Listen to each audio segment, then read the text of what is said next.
कहानी की शुरुआत समुद्र के बीच बसे एक रहस्यमयी टापू से हुई, जहां हमें एक विशाल स्टेडियम लोगों से खचाखच भरा दिखाई दिया। वहां मौजूद सभी लोगों की नजरें सामने खड़े स्टाफ पर टिकी थीं। तभी स्टाफ के इशारे पर 3 मीटर लंबी एक बड़ी शार्क धीरे धीरे चारे के तौर पर ऊपर खींच कर लाई गई। तभी वहां बैठे लड़के को समझ आ गया कि अभी कुछ बड़ा होने वाला है। उसने तुरंत अपने बड़े भाई को देखने के लिए कहा और जैसे ही उसका भाई सिर उठाकर देखने लगा, उसी पल पानी के अंदर से एक विशाल जीव अचानक बाहर निकल आया।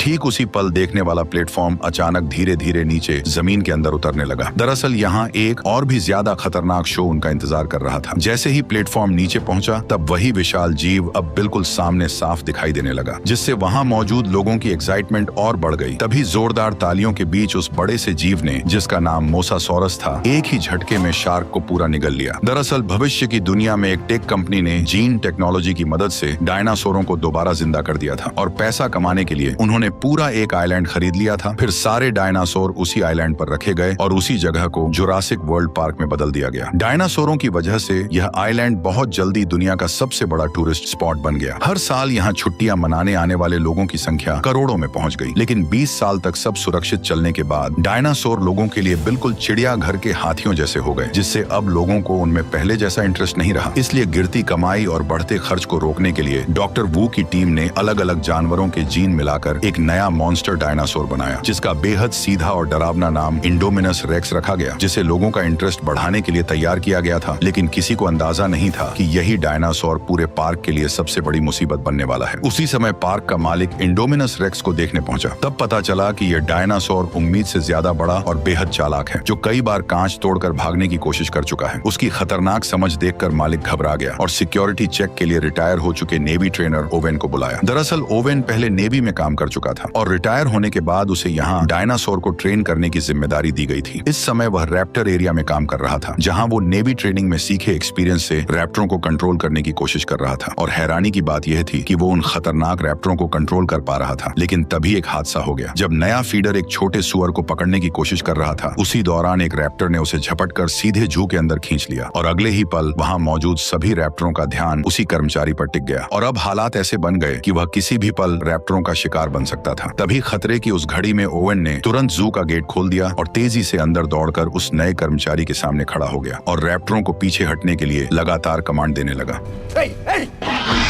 काफी कोशिशों के बाद ओवेन के साथी कर्मचारी को बाहर खींचने में कामयाब हो गए। लेकिन उसी वक्त रैप्टर नीचे झुककर शिकार की पोजीशन में आ गए, जिससे ओवेन को समझ आ गया कि अब उसकी जान खतरे में आ चुकी है। इसलिए वह एक तरफ कमांड देता रहा और दूसरी तरफ धीरे धीरे पीछे हटता गया। फिर जैसे ही गेट बंद होने ही वाला था, वह अचानक एक रोल मारकर ठीक समय पर बाहर निकल आया और इस तरह उसकी जान बच गई। इसके बाद क्लेरा ओवेन को इंडोमिनस रेक्स के पास ले गई और बताया कि यह टी रेक्स के जीन से बना एक सीक्रेट हाइब्रिड है, जो बचपन से अकेले पला है। यह सुनकर ओवेन ने चेतावनी दी कि अकेलापन उसे खतरनाक बना सकता है, इसलिए उसने तुरंत डायनासोर को दिखाने को कहा। लेकिन हैरानी की बात यह थी कि खाना डालने के बाद भी इंडोमिनस कहीं दिखाई नहीं दिया, जिससे सब बेचैन हो गए। और सबसे अजीब बात यह थी कि मॉनिटरिंग सिस्टम भी किसी तरह का हीट सिग्नल पकड़ नहीं पा रहा था, जैसे वह विशाल दानव अचानक हवा में गायब हो गया हो। तभी ओवेन की नजर दीवार पर पड़े बड़े बड़े पंजों के निशानों पर गई और इससे अंदाजा लगाया गया कि शायद इंडोमिनस दीवार पार करके बाहर निकल गया है। यह सुनते ही क्लेरा का चेहरा पीला पड़ गया। उसने तुरंत कंट्रोल सेंटर लौटने का फैसला किया और रास्ते में ही टीम को अलर्ट रहते हुए इंडोमिनस के शरीर में लगी लोकेशन चिप तुरंत ट्रैक करने को कहा। दूसरी तरफ पार्क के अंदर मौजूद ओवेन और गार्ड दीवार के पास जाकर ये देखने लगे कि आखिर इंडोमिनस बाहर कैसे निकला। लेकिन तभी कंट्रोल सेंटर से एक डरावनी खबर आई कि लोकेशन चिप दिखा रही है कि इंडोमिनस अभी भी अंदर ही है। ये सुनते ही सबके होश उड़ गए, क्योंकि उस समय तीनों लोग अभी भी उन्हीं पंजों के निशानों को ध्यान से देख रहे थे। कंट्रोल रूम के स्टाफ ने तुरंत गार्ड को फोन करके उन्हें जल्दी से वहां से निकलने के लिए कहा। ओवेन ने जैसे ही यह सुना, वह तुरंत मुड़कर अंदर वाले गेट की तरफ दौड़ पड़ा। लेकिन तभी आखिरी गार्ड ने देखा कि इंडोमिनस ठीक उस ओर बढ़ रहा है जिधर ओवेन भाग रहा था। तभी इस अफरा तफरी में अचानक डायनासोर ने एक गार्ड पर हमला कर दिया। घबराकर दूसरा गार्ड दीवार के पास बने गेट तक पहुंचा और उसे तुरंत खोल दिया। जब उसने देखा कि उसका साथी इंडोमिनस के हाथों मारा जा चुका है, तो डर के मारे वो घबरा गया और बिना सोचे समझे भागकर गेट के बाहर निकल गया। उधर ओवेन भी पूरी ताकत से दौड़ता रहा और आखिरकार गेट बंद होने से ठीक पहले बाहर निकलने में कामयाब हो गया। लेकिन इंडोमिनस ने गेट में बची छोटी सी दरार का फायदा उठाया और जोरदार टक्कर मारकर पूरा गेट तोड़ दिया और वो भी बाहर निकल आया। इस खतरनाक पल में ओवेन ने तुरंत जमीन पर स्लाइड मारकर खुद को एक कार के नीचे छुपा लिया और फिर बिना देर किए पीछे मुड़कर उस डायनासोर की हर हरकत पर नजर रखने लगा। उसके भारी कदमों की आवाज से उसे पता चला कि इंडोमिनस अब गार्ड की ओर बढ़ रहा है। उस समय कार के पीछे छिपा गार्ड इतना डरा हुआ था कि उसकी सांसें तक अटक चुकी थी। इसी बीच इंडोमिनस किसी राक्षस की तरह सामने आया और गार्ड को एक ही झटके में जिंदा निगल गया। अपनी जान बचाने के लिए ओवेन ने जल्दी से कार के फ्यूल टैंक को काट दिया और पेट्रोल बहने दिया ताकि उसकी गंध इंडोमिनस को कंफ्यूज कर दे और वह उसे सूंघ न पाए। और सच में कुछ ही देर बाद इंडोमिनस को उसकी मौजूदगी का पता नहीं चला और एक जोरदार दहाड़ लगाकर अचानक वहां से चला गया। लेकिन अब वह खतरनाक डायनासोर इंसानी कैद से बाहर निकल चुका था, जिस वजह से कंट्रोल रूम में बैठे सभी लोग घबरा गए। उसी वक्त उन्हें पता चला कि इंडोमिनस लगभग 5000 मीटर दूर विजिटर एरिया की तरफ बढ़ रहा है, जहां करीब 20,000 लोग मौजूद हैं। यह सुनते ही क्लेरा ने उस एरिया में अलार्म बजाने की तैयारी की, लेकिन तभी पास खड़े मालिक ने उसे तुरंत रोक दिया, क्योंकि चेतावनी जारी होते ही पूरा पार्क बंद करना पड़ता और सिक्योरिटी पर सवाल उठ जाते, जिससे पार्क बंद होने तक की नौबत आ सकती थी। इसलिए मालिक को भरोसा था कि सिक्योरिटी टीम उस डायनासोर को संभाल लेगी। उसी समय सोल्जर्स की टीम उस जगह पहुंच चुकी थी जहां ट्रैकिंग चिप इंडोमिनस की लोकेशन दिखा रही थी, लेकिन वहां पहुंचने के बाद भी उन्हें इंडोमिनस कहीं दिखाई नहीं दिया। तभी टीम लीडर ने देखा कि जमीन पर पड़ा ट्रैकर इंडोमिनस के शरीर से निकाल दिया गया है। उसी पल अचानक कुछ खून की बूंदें रहस्यमय तरीके से उसके हाथ पर गिरने लगी। ये देखते ही सभी लोग डर कर ऊपर देखने लगे और जो नजारा उन्होंने देखा उसने सबको हैरान कर दिया। दरअसल इंडोमिनस ने गिरगिट के जीन की मदद से खुद को आसपास के माहौल में पूरी तरह छिपा लिया था। ये देखते ही टीम लीडर भागने ही वाला था कि उसी पल इंडोमिनस ने उसे पकड़ लिया। बाकी सभी गार्ड तुरंत अपनी स्टन गन उठाकर उस पर फायर करने लगे, लेकिन अगले ही पल इंडोमिनस ने अपने भारी पैर से टीम लीडर को कुचलकर मौत के घाट उतार दिया। बाकी गार्ड उसे रोकने के लिए आगे बढ़े और लगातार इलेक्ट्रिक शॉट मारते रहे, लेकिन इंडोमिनस ने एक एक करके सभी को बेरहमी से मार गिराया और 1 मिनट से भी कम समय में कई लोग अपनी जान गंवा बैठे। ये खबर मिलते ही ओवन ने गुस्से में क्लेरा को चेतावनी दी कि इंडोमिनस एक ऐसा मॉन्स्टर है जिसे खुद भी नहीं पता कि वह असल में क्या है, और अगर वह जंगल से बाहर निकल गया तो वह हर जिंदा चीज को मारना शुरू कर देगा, क्योंकि ऐसा करके ही वह जिंदा रह सकता है। इसलिए उसे रोकने के लिए असली हथियारों का इस्तेमाल करना ही पड़ेगा। लेकिन क्लेरा अपने मेहनत से बनाए इस पार्क को जंग का मैदान बनते नहीं देखना चाहती थी। इसी वजह से उसने ओवन की सलाह को नकार दिया। यह सुनकर ओवन गुस्से में कंट्रोल रूम से बाहर चला गया, लेकिन पार्क में मौजूद 20,000 से ज्यादा लोगों की सेफ्टी के लिए क्लेरा ने आखिरकार पूरे पार्क में अलार्म बजा दिया। उसी समय दोनों भाई पार्क के एक प्रोजेक्ट का मजा लेने जा रहे थे और जैसे ही उनकी टूर कार स्टार्ट हुई उसी पल स्टाफ को खतरे की चेतावनी मिल गई। इसलिए उन्होंने तुरंत बाकी सभी टूर कारों को रोक दिया। लेकिन अजीब बात यह थी कि दोनों भाइयों की कार नहीं रुकी और वह धीरे धीरे पार्क के अंदर की ओर बढ़ती चली गई। इस इलाके में कई तरह के शाकाहारी डायनासोर खुलेआम घूम रहे थे, जैसे 3 सींग वाला ट्राइसेराटॉप्स, बड़े बड़े हड्डी जैसे प्लेट वाले स्टेगोसोरस और वहीं लंबी गर्दन वाला ब्रैकियोसोरस। ये सभी डायनासोर काफी शांत थे, लेकिन तभी टूर कार के अंदर अचानक एक चेतावनी सुनाई दी, जिसमें बताया गया कि सिस्टम में गड़बड़ी आ गई है और गाड़ी अब अपने आप होटल की तरफ वापस लौटेगी। लेकिन बड़ा भाई लौटना नहीं चाहता था। ऊपर से दोनों पार्क की ऑपरेशन मैनेजर क्लेरा के भतीजे थे, इसलिए उनके पास एक खास एक्सेस वाला रिस्टबैंड था। इसी वजह से उसने सीधे सिस्टम को कंट्रोल कर लिया और अपने छोटे भाई को लेकर पार्क के और अंदर की तरफ बढ़ गया। उधर क्लेरा को भी अचानक अपने भतीजों की याद आई और उसने तुरंत बड़े भतीजे को फोन मिलाया, लेकिन उसी समय नेटवर्क चला गया। इसलिए उसने घबराकर स्टाफ से पूछा कि क्या सभी टूर कार वापस लौट आई हैं। जांच करने पर पता चला कि बस एक ही टूर कार अभी तक वापस नहीं आई थी और वही कार उसके दोनों भतीजों की थी। ये सुनते ही क्लेरा घबरा गई और तुरंत रेस्क्यू टीम को वहां जाने को कहा, लेकिन रेस्क्यू टीम पहले से ही व्यस्त थी, इसलिए मजबूरी में उसे ओवेन के पास जाकर मदद मांगनी पड़ी। उधर दोनों भाई पार्क के टूर एरिया के आखिरी हिस्से तक पहुंच चुके थे और तभी उन्होंने देखा कि सामने की फेंस किसी ताकतवर चीज ने तोड़ दी थी। जब उन्हें आगे जाने का रास्ता दिखा तो बड़ा भाई कार को तुरंत अंदर ले गया। थोड़ी देर बाद वे एक घने जंगल वाले इलाके में पहुंचे जहां कई एंकाइलोसोरस घूम रहे थे और पहली नजर में उन्हें 4 ही दिखाई दे रहे थे, लेकिन छोटे भाई ने जोर देकर कहा कि वहां 5 हैं। इसलिए बड़े भाई ने फिर से ध्यान से गिनती शुरू की। तभी उन्हें समझ आया कि कार के कांच में जो परछाई दिख रही है वह असल में 5वां नहीं बल्कि उनके पीछे खड़ा इंडोमिनस रेक्स है, जो चुपचाप उनके पास आ चुका था। उसने जोरदार दहाड़ मारते हुए कार को लात मार दी, जिससे दोनों भाई कार के साथ कई फीट दूर पहुंच गए। जैसे ही बड़ा भाई घबराकर कोई नाकाम कोशिश करने वाला था, तभी एक एंकाइलोसोरस की भारी पूंछ कार से टकराई और गाड़ी उलटकर दूर जा गिरी। इंडोमिनस रेक्स ने सोचा कि एंकाइलोसोरस उसका शिकार छीन रहा है, इसलिए उसने तुरंत उस पर हमला कर दिया और दोनों के बीच जबरदस्त लड़ाई शुरू हो गई। जब उसने एंकाइलोसोरस को काटने की कोशिश की तो उसकी मजबूत खाल की वजह से उसके दांत अचानक हिलने लगे। गुस्से में उसने अपने नुकीले पंजों से एंकाइलोसोरस की पीठ पर गहरा वार किया और आखिरकार उसे पलटकर एक ही झटके में मार डाला। ये सब देखकर दोनों भाई डर से कांप उठे और उसी वक्त क्लेरा का फोन फिर से बज उठा। फोन की आवाज सुनते ही इंडोमिनस को अचानक कार के अंदर मौजूद शिकार का ध्यान आया और थोड़ी देर उसे घूरने के बाद उसने अपने पंजे से कार को जकड़ लिया। फिर उसने अपना विशाल मुंह खोलकर सीधे उसे निगलने की कोशिश की, लेकिन जब ऐसा करने में उसे मुश्किल हुई तो उसने चालाकी दिखाई। उसने कार को दांतों से पकड़कर जोर जोर से जमीन पर पटकना शुरू कर दिया। कांच टूटने ही वाला था कि तभी बड़े भाई ने मौका देखकर अपनी सीट बेल्ट खोल दी और छोटे भाई को पकड़कर कार से बाहर निकल आया। लेकिन उनकी यह हरकत इंडोमिनस की तेज आंखों से छिप नहीं सकी और उसने तुरंत उनका पीछा करना शुरू कर दिया। खुशकिस्मती से सामने एक छोटा सा झरना था, लेकिन इंडोमिनस ने पास आते ही अपना विशाल मुंह खोला। तभी दोनों भाई सही समय पर झरने में कूदकर उसकी पकड़ से बच निकले। उसी समय क्लेरा भी जंगल में पहुंच गई, लेकिन कुछ ही देर में उसे समझ आ गया कि यहाँ हालात पूरी तरह बदल चुके हैं। चारों तरफ इंडोमिनस के हाथों मारे गए डायनासोरों की लाशें बिखरी पड़ी थीं। ये देखकर ओवेन को और भी यकीन हो गया कि इंडोमिनस किसी भी चीज को जिंदा छोड़ने वाला नहीं है। कुछ ही देर में उन्हें वह टूर कार मिल गई जिसमें दोनों भाई बैठे थे। लेकिन जब क्लेरा ने टूटी हुई कार और जमीन पर पड़ा मोबाइल देखा तो उसे लगा कि उसके भतीजों को इंडोमिनस खा चुका है। यह सोचकर वह बुरी तरह टूट गई। तभी ओवेन ने जमीन पर उभरे पैरों के निशान देखे जो उन्हें झरने तक ले गए। वहां पहुंचकर उसने अंदाजा लगाया कि लड़के जिंदा हैं और शायद यहाँ से बचकर निकल गए हैं। यह सुनकर क्लेरा को थोड़ी राहत मिली, लेकिन उसी समय कंट्रोल रूम में बैठे स्टाफ को एक और खतरनाक बात पता चली कि पार्क के अलार्म की वजह से 20,000 से ज्यादा लोग अब रिजॉर्ट एरिया में इकट्ठा हो चुके हैं और इंडोमिनस ज्यादा से ज्यादा शिकार करने के लिए तेजी से उसी रिजॉर्ट की तरफ बढ़ रहा है, जिससे साफ था कि एक बहुत बड़ी तबाही होने वाली है। मजबूरी में पार्क के मालिक ने आखिरकार फैसला किया कि उसे भारी हथियारों का इस्तेमाल करना पड़ेगा, लेकिन स्टाफ की कमी होने की वजह से मालिक खुद हेलीकॉप्टर उड़ाकर भारी हथियारों के साथ इंडोमिनस का शिकार करने निकल पड़ा। जब टीम ने इंडोमिनस को ढूंढ लिया तो बिना किसी देरी के उस पर फायरिंग शुरू कर दी। तेज फायरिंग के चलते इंडोमिनस रेक्स सीधे फ्लाइंग डायनासोर के एरिया में घुस गया, जहां 50 इंच और 100 इंच के फ्लाइंग डायनासोर इधर उधर भागने लगे, जिससे पूरे टापू पर हड़कंप मच गया। तभी फायरिंग कर रहे सैनिकों में से एक को उड़ते हुए डायनासोर ने बाहर खींच लिया और दूसरा डायनासोर के कांच से टकराते ही मारा गया। तभी हेलीकॉप्टर धीरे धीरे कंट्रोल खोकर नीचे गिरने लगा और हमारे अमीर किरदार इरफान खान अपनी जान गंवा बैठे। तभी अचानक वे सभी डायनासोर उड़ते हुए सामने आ गए। उन्हें पास आते देख ओवेन तुरंत क्लेरा के साथ मिलकर जंगल की ओर भागने लगा। उधर दोनों भाई सुनसान पड़ी कार की मदद से जंगल से बाहर निकल रहे थे, लेकिन छोटे भाई ने देखा कि पंख वाले डायनासोर उनके पीछे पीछे आ रहे हैं। खतरे को भांपते ही उसने बड़े भाई को जल्दी से कार चलाने को कहा। आखिरकार वे पार्क के एंट्री गेट तक पहुंच गए और वहां के स्टाफ ने उन्हें देख लिया। अपने भतीजे का मैसेज मिलने पर क्लेरा और ओवेन भी जंगल से बाहर निकले और एक कार पाकर उन्होंने तय किया कि वे रिसोर्ट में मिलेंगे। इस बीच पार्क की सभी राइड्स तुरंत बंद कर दी गईं और सभी विजिटर मजबूर होकर रिसोर्ट में वहीं रुक गए। तभी पब्लिक ब्रॉडकास्ट से इमरजेंसी नोटिस आया और लोगों को तुरंत छुपने के लिए कहा गया। शुरुआत में लोग नहीं समझ पाए कि क्या हो रहा है, लेकिन जैसे ही उन्होंने आसमान में उड़ते पंख वाले डायनासोर देखे तो उन्हें सब समझ में आ गया। घबराकर सभी लोग इधर उधर भागने लगे, लेकिन पंख वाले डायनासोर इतने तेज थे कि जल्दी ही लोगों के सामने पहुंच गए और हमला शुरू कर दिया। पार्क में हर जगह चीख पुकार सुनाई देने लगी। इसी बीच दोनों भाई रिसोर्ट तक पहुंच गए और क्लेरा की असिस्टेंट से टकरा गए, लेकिन बदकिस्मती से असिस्टेंट जैसे ही उन्हें दूर ले जाने वाली थी तभी एक पंख वाला डायनासोर उसे पकड़कर ले गया और उसे झील में फेंक दिया। लेकिन डायनासोर को पता नहीं था कि यह मोसासोरस का इलाका है और अनजाने में वे सभी पानी में उतरकर लगातार महिला पर हमला करते रहे। दोनों भाई ये सब देखकर पूरी तरह डर चुके थे। जैसे ही पंख वाले उड़ने की कोशिश करने लगे तभी मोसासोरस अचानक मुंह खोलते हुए पानी से बाहर आया और लड़की को डायनासोर के साथ निगल गया। ये देखकर घबराए हुए दोनों भाई जान बचाने के लिए छुपने की जगह ढूंढने लगे, लेकिन तभी सिक्योरिटी टीम मौके पर पहुंच गई और उन्होंने ट्रैंक्विलाइजर गन से फायर करके फ्लाइंग डायनासोरों को कुछ समय के लिए पीछे हटने पर मजबूर कर दिया, जिससे रिजॉर्ट एरिया को थोड़ी राहत मिल गई। लेकिन अभी हालात और भी बिगड़ने वाले थे, क्योंकि मिलिट्री ऑफिसर के आते ही उसने सारा कंट्रोल अपने हाथ में ले लिया और मौका मिलते ही अपना असली प्लान शुरू कर दिया। असल में वो रैप्टरों की मदद से उस खतरनाक डायनासोर का शिकार करना चाहता था, ताकि साबित किया जा सके कि ये रैप्टर मिलिट्री के लिए एक हथियार बन सकते हैं। जब ओवेन को यह पता चला तो वह तुरंत वहां पहुंचा और गुस्से में ऑफिसर को जोरदार मुक्का मार दिया, क्योंकि इन रैप्टरों को उसने बचपन से पाला था और वह उन्हें किसी खतरनाक मिशन में नहीं झोंकना चाहता था। लेकिन अब पूरे पार्क में मौजूद 20,000 लोगों की जान दांव पर थी, इसलिए काफी सोचने के बाद आखिरकार ओवेन को भी इस मिशन के लिए मजबूर होकर हाँ करनी पड़ी। उन्होंने इंडोमिनस रेक्स को पकड़ने के लिए एक तरह का हाइड एंड सीक गेम खेलने का फैसला किया। प्लान यह था कि पहले रैप्टर अपनी तेज सूंघने की ताकत से इंडोमिनस का पता लगाएंगे और आर्मी उनकी पीछे पीछे रहकर सही मौके पर भारी हथियारों से हमला करेंगे। उधर कलेरा को डर था कि दोनों भाई फिर कहीं भाग न जाएं, इसलिए उसने उन्हें एक सुरक्षित कंट्रोल ट्रेन के अंदर बैठा दिया और खुद सामने बैठकर इस पूरे ऑपरेशन को मॉनिटर करने लगी। तैयारी पूरी होने के बाद ओवेन ने इंडोमिनस के मांस का एक टुकड़ा निकाला, फिर उसने वह मांस रैप्टरों को सूंघाया और जब सभी रैप्टर तैयार हो गए तब ओवेन ने आखिरकार उनके पिंजरे खोल दिए। इसके बाद हथियारों से लैस सैनिक भी उनके पीछे पीछे जंगल के अंदर बढ़ने लगे। पूरा दल रैप्टरों के पीछे तेजी से घने जंगल में आगे बढ़ता गया और आखिरकार एक सुनसान जगह पर अचानक रैप्टर रुक गए। सभी सैनिक तुरंत सतर्क हो गए और अपने हथियार सामने की ओर तान दिए, लेकिन उन्हें यह बिल्कुल अंदाजा नहीं था कि अगले ही पल कुछ बेहद अजीब होने वाला है। इसी टेंशन भरे माहौल में अचानक एक विशाल जीव धीरे धीरे जंगल से बाहर आने लगा और देखते ही देखते इंडोमिनस रेक्स सबके सामने आ खड़ा हुआ। ओवेन का प्लान था कि ट्रेन किए हुए रैप्टर इस डायनासोर पर हमला करेंगे, लेकिन हैरानी की बात यह थी कि दोनों तरफ के डायनासोर अचानक एक दूसरे को घूरने लगे, जैसे कोई अजीब बातचीत हो रही हो। रैप्टरों ने तुरंत हमला नहीं किया, बल्कि उन्होंने इंसानों की मौजूदगी को ही इंडोमिनस के सामने जाहिर कर दिया। ये देखकर ओवेन को भी कुछ गड़बड़ होने का एहसास हुआ। उसे अचानक समझ आया कि इंडोमिनस के शरीर में शायद रैप्टर का डीएनए भी मिला हुआ है। इसी वजह से वह रैप्टरों के साथ किसी तरह से बात कर पा रहा है। कंट्रोल रूम में बैठा ऑफिसर यह देखकर घबरा गया। उसने तुरंत सभी सैनिक को फायरिंग का ऑर्डर दे दिया। यहीं से हालात पूरी तरह बिगड़ गए, क्योंकि जिस प्लान से इंडोमिनस को खत्म करना था उसी ने रैप्टरों को इंसानों के खिलाफ खड़ा कर दिया। लेकिन जब सैनिकों ने देखा कि डायनासोर जंगल की तरफ भाग रहे हैं तो वे भी उनके पीछे दौड़ पड़े। कुछ ही मिनटों के अंदर पूरी टीम लगभग रैप्टरों के हमले में खत्म हो गई और यह सब देखकर क्लेरा बुरी तरह घबरा गई। तभी सामने से एक सैनिक आया जो अभी अभी रैप्टरों से जान बचाकर भागा था, लेकिन जैसे ही वह कार में बैठने वाला था तभी एक रैप्टर ने पीछे से उस पर हमला कर दिया। यह नजारा देखकर कार में बैठे दोनों भाई घबरा गए। हालत बिगड़ते देख क्लेरा ने तुरंत कार स्टार्ट की और वहां से तेजी से निकलने लगी, लेकिन तभी दूसरी तरफ से एक और रैप्टर अचानक उनकी तरफ दौड़ता हुआ आ गया। कार का दरवाजा खुला हुआ था और किसी भी पल रैप्टर उन तक पहुंच सकता था। घबराकर उन्होंने पास पड़े कंटेनर उठाए और उन्हें कार के बाहर फेंकना शुरू कर दिया ताकि रैप्टर का रास्ता रुक जाए, लेकिन रैप्टर बड़ी आसानी से उनसे बचते हुए गाड़ी का पीछा करते रहे। क्लेरा ने कांच में देखा कि रैप्टर तेजी से उनके करीब आता जा रहा है, इसलिए उसने अचानक स्टीयरिंग घुमाया और कार से जोरदार टक्कर मारकर रैप्टर को गिरा दिया। लेकिन उसी समय दूसरी तरफ से एक और रैप्टर दोनों भाइयों के बिल्कुल करीब पहुंच गया। घबराकर दोनों ने इलेक्ट्रिक स्टिक से उस पर वार कर दिया। ठीक उसी वक्त ओवेन भी वहां पहुंच गया। फिर सभी लोग जल्दी से कंट्रोल रूम की तरफ निकल पड़े। उधर कंट्रोल रूम में मौजूद ऑफिसर ने जब देखा कि ऑपरेशन पूरी तरह फेल हो चुका है तो वह गुस्सा होने के बजाय और भी खुश होकर लैब पहुंच गया। पर जब ओवेन और बाकी लोग भी लैब में पहुंचे तो वे हैरान रह गए, क्योंकि वहां के सारे कर्मचारी पहले ही हेलीकॉप्टर से भाग चुके थे। तभी डॉक्टर के प्राइवेट ऑफिस में उन्हें इंडोमिनस के जीन का असली राज पता चला। असल में इस मॉन्स्टर के अंदर दर्जनों अलग अलग जीवों के जीन मिलाए गए थे। ये सच सामने आने के बाद ऑफिसर भी बाहर आ गया। उसने साफ साफ बताया कि यह सब उसी का प्लान था और उसी की वजह से इतना खतरनाक जानवर बनाया गया था। लेकिन इससे पहले कि वह अपनी बात खत्म कर पाता, रैप्टरों का झुंड अचानक उस जगह पर पहुंच गया और अगले ही पल एक रैप्टर सीधे ऑफिसर की तरफ बढ़ गया। डर के मारे ऑफिसर ने तुरंत वही तरीका अपनाने की कोशिश की जो ओवेन रैप्टरों को ट्रेन करते समय अपनाता था, लेकिन तभी रैप्टर ने उस पर हमला कर दिया। ये देखकर ओवेन, क्लेरा और बच्चों के साथ तुरंत लैब से भाग निकला। तभी अचानक बाकी बचे 3 रैप्टर दौड़ते हुए उनके सामने आ खड़े हुए और उन्हें चारों तरफ से घेर लिया। इन रैप्टरों में एक के शरीर पर नीली धारियां थीं और उसका नाम ब्लू था, जो इस पूरे झुंड की लीडर थी। ओवेन ने उसकी आंखों में देखा और समझ गया कि वह उसकी दुश्मन नहीं है, इसलिए उसने तुरंत उसके सिर से कंट्रोल वाला उपकरण हटा दिया। तभी अचानक इंडोमिनस भारी कदमों के साथ वहां आ पहुंचा और धीरे धीरे उनकी तरफ बढ़ने लगा। लेकिन इसके बाद जो हुआ वह किसी ने नहीं सोचा था। इंडोमिनस ने रैप्टरों को इंसानों पर हमला करने का आदेश देने की कोशिश की, लेकिन ब्लू ने अचानक मुड़कर ओवन की तरफ देखा, जैसे उसे कुछ याद आ गया हो, और उसने इंसानों पर हमला करने के बजाय ओवन को भागने का इशारा किया। इसके बाद उसने इंडोमिनस की तरफ मुड़कर गुस्से में जोरदार दहाड़ लगाई। ये देखकर इंडोमिनस और भी ज्यादा भड़क गया। उसने अपनी भारी पूंछ घुमाकर ब्लू को कई मीटर दूर फेंक दिया, लेकिन जैसे ही पीछे खड़ी उसकी दोनों बहनों ने अपने लीडर को लड़ते देखा तो उन्होंने तुरंत पलटकर जबरदस्त हमला शुरू कर दिया। लेकिन इंडोमिनस रेक्स का विशाल शरीर और उसकी खतरनाक ताकत के सामने उनका हमला बेहद कमजोर साबित हुआ और देखते ही देखते दोनों रैप्टर लड़ते लड़ते मारी गई। इसी बेहद खतरनाक पल में क्लेरा के दिमाग में अचानक एक आइडिया आया। उसने तुरंत कंट्रोल रूम में मौजूद अपने साथी से कांटेक्ट करके नंबर 9 वाले बाड़े को खोलने को कह दिया, क्योंकि इस वक्त उन्हें इस ताकतवर डायनासोर को खत्म करने के लिए उससे भी ज्यादा ताकतवर डायनासोर की सख्त जरूरत थी। जैसे ही बाड़ा खुला तो वहीं पहला खतरनाक टी-रेक्स बाहर निकला, जिसे 20 साल पहले तैयार किया गया था। क्लेरा चालाकी से जल्द ही टी-रेक्स को इंडोमिनस रेक्स के सामने ले आई और यहीं से दोनों दानवों के बीच की भयानक जंग शुरू हो गई। जब टी-रेक्स ने इस अजीब हाइब्रिड से आमने सामने टक्कर ली तो उसने इंडोमिनस रेक्स को याद दिला दिया कि यहाँ का असली बॉस कौन है। लेकिन जबरदस्त लड़ाई के दौरान ताकत के फर्क और इंडोमिनस रेक्स के बेहद खतरनाक पंजों की वजह से बूढ़ा टी-रेक्स धीरे धीरे कमजोर पड़ने लगा। ठीक उसी खतरनाक पल में ब्लू दोबारा लौट आई और बिना देर किए लड़ाई में कूद पड़ी। उसके फुर्तीले शरीर ने पल भर में इंडोमिनस रेक्स का ध्यान भटका दिया और इसी वजह से टी-रेक्स को हमला करने का मौका मिल गया। उसने खुद को संभालते हुए ब्लू के साथ मिलकर इंडोमिनस रेक्स पर घातक हमला कर दिया। आखिरकार दोनों की मदद की बदौलत टी-रेक्स को सही मौका मिल गया और उसने पूरी ताकत से इंडोमिनस रेक्स को जोरदार झटके से दूर फेंक दिया। लेकिन इस भयानक टक्कर की गूंज ने तुरंत समुद्र के असली शिकारी का ध्यान खींच लिया और तभी विशाल मोसासॉरस अचानक पानी से बाहर उछल पड़ा। उसने बिजली की रफ्तार से इंडोमिनस रेक्स की गर्दन को अपने जबड़ों में जकड़ा और उसे गहरे समुद्र में घसीट ले गया। और इंडोमिनस रेक्स हमेशा के लिए टाटा गुड बाय गया।